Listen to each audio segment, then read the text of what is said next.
മാർഗമൊന്നും മുന്നിലായി കാണാതെ വന്നാലും ചെങ്കടൽ പിളർന്നവൻ വൻപാത തുറന്നിടും.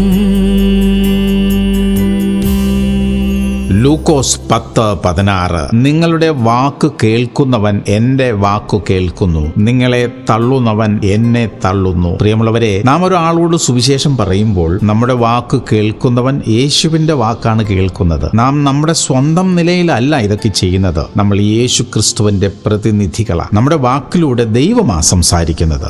ആളുകൾ അതിനെ ഏറ്റെടുക്കുകയോ തള്ളിക്കളയുകയോ ചെയ്യുമ്പോൾ ദൈവമാണ് അതിനകത്ത് ഇടപെടുന്നത്. നമുക്ക് പ്രാർത്ഥിക്കാം. സ്വർഗീയ പിതാവേ, ഞങ്ങളല്ല സംസാരിക്കുന്നത്, കർത്താവേ, അവിടുന്ന് സംസാരിക്കുന്നതിനായി സ്തോത്രം. അവിടുത്തെ വചനം ജനം സ്വീകരിക്കുവാൻ, അതിനെ ഏറ്റെടുക്കുവാനുള്ള ധൈര്യം കർത്താവേ അവർക്ക് കൊടുക്കണമേ. യേശു ക്രിസ്തുവിന്റെ നാമത്തിൽ തന്നെ.